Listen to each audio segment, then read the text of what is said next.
I came across a post that changed my mind a little bit about Dawntrail. Not really, but kind of. The way I've thought about my experience of Dawntrail and how it affected the game itself past Dawntrail. This was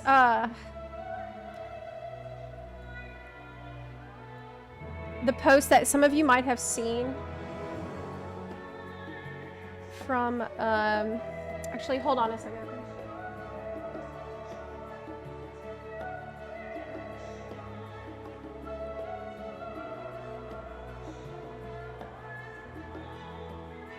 Okay. This is a post from Serenaya. Serenaya not streaming regularly XIV anymore. They made a post about this saying a while back that, and this is someone who liked Dawntrail. I think they enjoyed the Dawntrail story, but they said that after clearing Ultimate, they decided streaming is no longer going to be their job. They're not quitting. Twitch started as a hobby, yes, moving on from doing that as a full-time. I'm not going to read every single thing here. I haven't stepped up to the plate like I should have and put the extra work in. And I wanted to bring this up because the issues that we're talking about in this article have an impact on people who are trying to make content for the game, and people who are trying to stream the game regularly, people who are trying to, you know, be content creators for the game. Trust me, I know this business very well at this point. And whenever you have the game that doesn't have a lot of exciting things going on, that's new-ish, more often than every once in 4.5 months, it makes making content for the game extremely difficult as a career. Now, I'm not saying that if that's the case for Serenaya, but I'm speaking from my personal experience, that Twitch and modern content creation requires a lot of hype things going on to maintain it. Like, if you spend time on social media at all, you know this to be true. Like, you need new stuff to bump up the interest, because people kind of don't have interest in you doing older content, even though the FF14 has a wealth of it. It's a challenge that you face as content creators. And I do think that that content creator challenge puts less eyes on the game. Obviously, the more content creation that there is for the game, more people streaming it regularly, the more people are going to be playing the game, more people are going to be paying attention to the game, because it just gets more eyes on the game. But anyways, Serenaya said, I can no longer stomach playing a game like XIV 6 to 7 days a week that has no respect for our time anymore. I know as people watch me for this. I'm aware playing it less will hurt my channel in the long run. Analytics, viewership, algorithms are unfortunate casualties when a channel is about to change. I too am a victim of caring too much about these things at times. However, it's not worth chasing if it means sticking 90% of my stream time to one game that's become a chore. I like to play it to simply play, hang out, and have a good time. Still enjoy doing that. Playing around 2 to 3 days a week has helped with maintaining energy to entertain while playing it. Energy to entertain while playing it. I will keep doing so, but I've lost faith in Essie's ability to steer the ship in a direction that respects the time of those that have played for longer than estimation. This is something that I experienced at one point in my time of streaming XIV every day. There was a point when I got kind of burnt out, and there wasn't a lot I was interested in doing, but I forced myself to stream every day anyway. The same game every day anyway. And it drains you. Like, and people, like, it drains you trying to do that. If you don't have the excitement and passion for what's happening in the game, it's a lot of extra work on you, the streamer, to, you know, maintain that energy during your stream.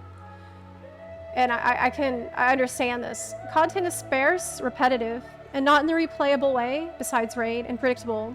Patches are slow, and have only gotten slower over the years. Job design, despite us being told that change is coming, still years away from being potentially what we've wanted. It's hard to feel like feedback is being listened to any more than at complete random. Like it's a lucky dip every time. Botting and cheating is more rampant than ever, taking away any integrity that content might have had. GMs do nothing, as they do not actively monitor their game, nor do they provide an ample method to report it properly. Social systems continue to go ignored and continue to be like something from the 90s. QOL in general is lacking greatly. List goes on. Over time, I've sort of given up. I reached the point I don't have the energy to try and push for change like I did in years past. Taking time away helped me with a lot of things physically and mentally, but my perspective of 14 is sadly the same, despite praising Dawntrail at the start. And this is the thing that actually stuck out to me the most from reading this. This is the thing that blew my mind. Because I thought, if you liked the Dawntrail story, and you liked Dawntrail, then you wouldn't have, like, maybe you would have a little bit of a better opinion of things, but at the end of the day, the story is still a small part of what makes an MMO an MMO in the long term. And clearly I'm not alone in this, as I know many that raid log at most nowadays or have stopped entirely in favor of other MMOs or hobbies. It's good that 14 has more competition now. Maybe they'll wake up to the fact the formula is no longer cutting it for some, maybe it won't.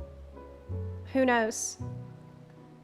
The thing is, this is even someone who liked Dawntrail is still experiencing the same issues and finding the same problems that I felt as a person. So now imagine somebody who didn't even like Dawntrail.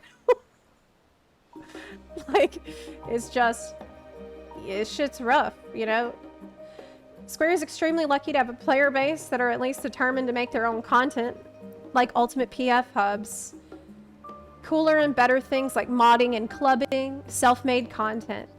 Say what you want about horrific face sculpts and crazy body proportions, it keeps sub numbers up.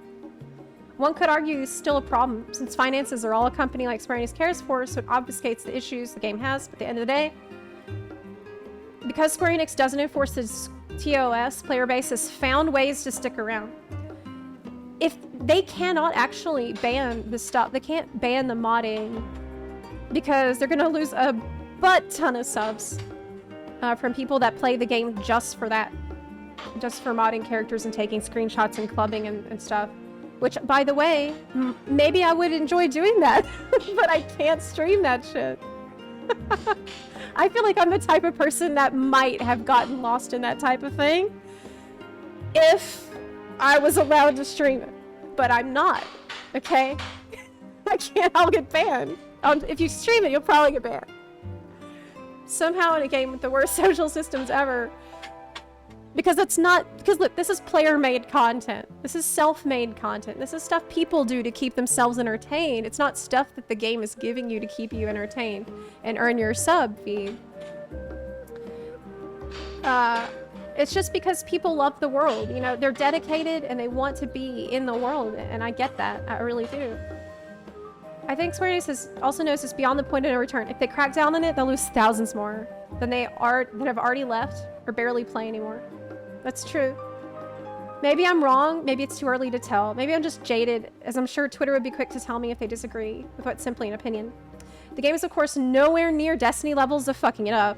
But the negative sentiment I'm seeing in many places is not something that should be happening 3 months into a new expansion. True. This trend has been going on since at least Endwalker, if not longer.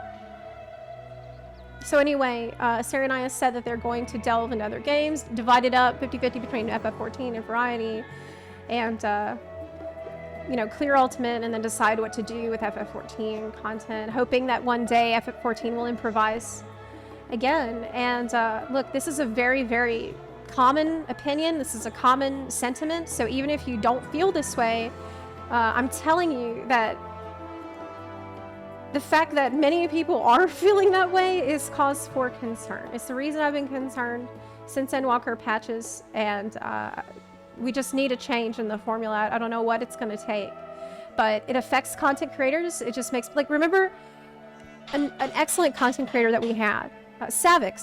I freaking love Savix. He's awesome.